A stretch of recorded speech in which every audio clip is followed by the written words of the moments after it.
Guys, let's talk iPhone 8. It's been a while since my last updates video and a lot has changed. We've learned a lot of new leaks and rumors of this upcoming iPhone that I wanted to go over with you in this video. So before I get into that though, I wanted to show you a beautiful concept we've been working on with the Bro King, and this is inspired by the iPhone 3G and 3GS design. As I'm sure you'll notice, this thing looks heavily influenced by it, and wow, what a look. So this is the iPhone edition, the iPhone 8, the Pro model, if it were to be released by Steve Jobs back in 2008. It's got a jet black aluminum backing, so the wireless charging would have to go, but in return you'd have the most comfortable phone ever, as it would curve on the back and conform to your hand. We removed these speakers from the bottom and placed them on the top of the phone, as, you know, it just seems like a more logical choice. You have outwards facing speakers beaming your sound straight to you instead of into your hand where you're going to be covering it up.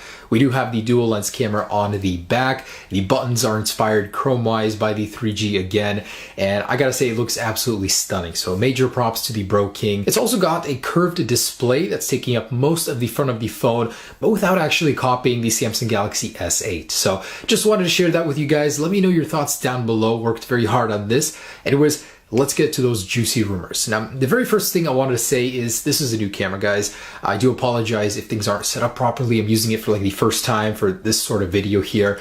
So do work with me on that. But the elephant in the room here, the Samsung Galaxy S8, it was just announced. You know, there was a lot of tension already before it was announced between the Galaxy S8 and iPhone 8. You know, how are they going to react feature-wise? How are they going to compare? Is the iPhone going to copy them? Is the Galaxy going to copy the iPhone? I gotta give props to Samsung. They didn't really do much copying here whatsoever. The 3D touch for the physical button feeling on the bottom row of the home button for the Galaxy S8 is sort of 3D touch, but that's literally the only comparison or the similarity between the iPhone and Galaxies. So it's an amazing phone. I'll give them props. It looks so cutting edge, so high tech. It's going to be so difficult for Apple to, you know, compete, or so it seems. But there are some rumors that I'm going to talk about in this video that say otherwise. It might even look better than the Galaxy S8. So a lot of people are saying the iPhone 8 is dead in the water. There's no way. But guys, come on. You know, have some faith in Apple. The Galaxy S7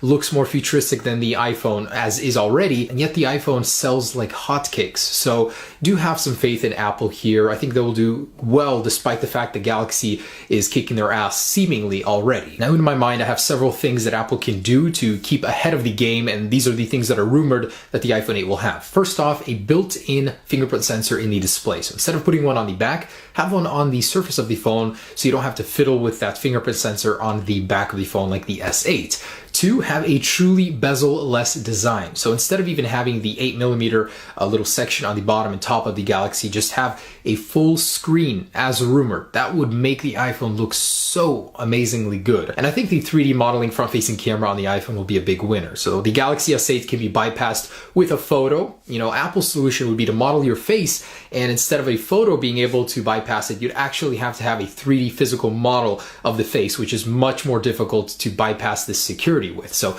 Apple's going to focus hugely on security with this 3D modeling camera. And those are the 3 points that could, you know, elevate the iPhone ahead of the Galaxy S8 in my opinion. So shout out to Ryan Jones who put this together. This is actually super cool. So this is a size comparison of what the iPhone 8 would look like based on the math provided by Ming-Chi Kuo, the screen sizes and everything, the bezel-less design. If considering all of those rumors were to be true, this is what it would look like. And it looks so good. I mean, it's unbelievably small compared to the outgoing iPhones, but compared to the Galaxy even, this would be a more futuristic design even. And a super cool rumor provided by Barclays analysts is saying that all three models of the iPhone coming this year will have a True Tone display. That means they'll have the sensors compatible for it and the software inside. So much like the iPad Pro 9.7, it'll basically take your color temperature of the display and adjust it to your ambience instead of just a sunset sunrise schedule currently with night shift. So I think that would be super cool. It was rumored to happen on the 7 series earlier last year. It didn't happen, so Now it's going to be happening this year on the iPhone 8, and that's something I'm welcoming with open arms. And there's been word floating around on the internet about the naming again. So we already established that the iPhone 8, the high-end model, could be called the iPhone Edition, but what about the iPhone 7s? The 7s just doesn't seem to stick. Starting with the MacBook, Apple killed the Air naming, the word after MacBook. Essentially, it's just MacBook now. And now most recently, the iPad series. So Apple ditched the iPad Air 2 or 3 naming scheme. It's just called the iPad now. So why wouldn't Apple do that to the base 7s and 7s Plus models? So they're just going to call them iPhone, and the higher end model, the iPhone Edition. Totally makes sense now. What they're going to do the year after that, who knows? Maybe they'll stick with the iPhone naming and just have Series 2 in the bottom. I don't know. Whatever they do, but you know, the naming makes sense. iPhone and iPhone Edition. And guys, there is so much junk out there in terms of news and rumors that you got to really filter through it. Most recently coming from iDrop News. So these guys are claiming that they spoke to a Foxconn insider that has seen a prototype of the iPhone, and they're saying 3 features have been confirmed by this guy. The fingerprint sensor will not be on the front of the phone, it'll be on the back. The back will be made of metal, not glass as rumored, and the rear cameras on the back will be vertical. You know, this is highly doubtful coming from a news source that just sprouted up very recently. They're not even established or anything like that. So take some rumors you hear around on the internet with a grain of salt. And despite all of the rumors, all of the information we've heard that the new iPhone edition might come with a dual-edged curved display, much like the Galaxy series, it might not even happen at all. It'll have a mostly flat portion of the display with a 2.5D glass drop-off. In case you don't know what that means, it basically means it'll stay how it is on the iPhones. They have a very, very gentle curve at the edge that, instead of sloping like the Galaxies, is just very subtle. So it won't help with the usability of the phone whatsoever. You won't get any new features with that. It'll just be for purely visual, small slope at the end. So this is coming from an IHS market analyst who's saying the reason being because of development costs. Apple won't be able to keep up with the huge demand for this iPhone, so instead of curving the display, they'll make it easy for themselves and just have a very gentle 2.5D slope. And this was later confirmed by Nikkei, Ming-Chi and even another reputable analyst company. So basically everyone's saying that it won't have a dual edge curved display, just how it is right now, but with an organic LED panel. And talking about demand, the iPhone 8, according to Digitimes, will strain the entire world's supply of organic LED panels. To be precise, 14%. Now, Samsung will be making these panels for the iPhone, and Apple is going to be taking 56% of their production for this iPhone. So just to give you a little bit of scale on how big the iPhone 8 is going to be this year. It's literally going to affect other businesses. A lot of other companies that make phones will not even be able to use organic LEDs because the price will go up because of, you know, the availability of this thing is just all going to be going to Samsung and Apple mostly. So a lot of companies are going to be sticking with LCD later this year just because of this. It's kind of crazy. And this one is most likely not going to happen. It's probably fluff. Coming from ET News, they are claiming that the new iPhone will pay homage to earlier versions with a water drop-like design. So much like the concept I showed you guys, essentially it starts here and wraps around and ends up here. So very similar to an iPhone 3G like. It's probably not going to happen, but sure, it would look amazing if it did. Now the price of the Samsung Galaxy S8 may really put the iPhone 8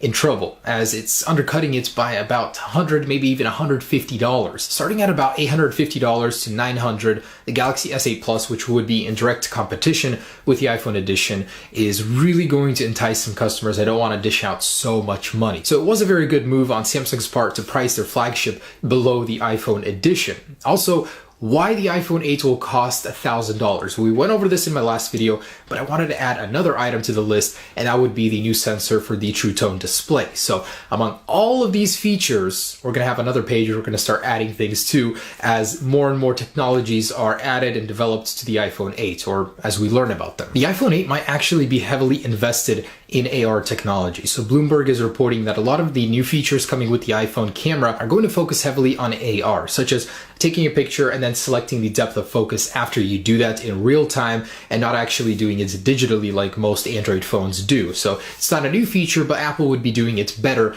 than existing ones. So this is among other features, but basically the new iPhone will focus heavily on AR and 3D modeling in their cameras. And there might actually be some good news regarding the release of the iPhone 8 coming later this year. So Barclays analyst is actually saying that it might be releasing alongside the 7S and 7S Plus with a very limited release. So you might not even be able to get one, as it'll sell out within seconds. But he's saying that the full release with all of the devices more stock will be happening in Q4, so around December. And here's actually a really cool patent. This is in a way very similar to DeX with Samsung, where you can dock your device and run it like a desktop on a monitor. So this is sort of a dumb shell of a MacBook that you would place your iPhone in and use it as a trackpad on this device with a possible GPU built in to power the display. So this is a patent that may suggest the future with the iPhone 8 or devices past it, where you can dock them and use them as a computer with this, maybe even a separate dock. But it's really cool that Apple is looking out for this. Now, production of the A11 chip is starting this month in April by TSMC,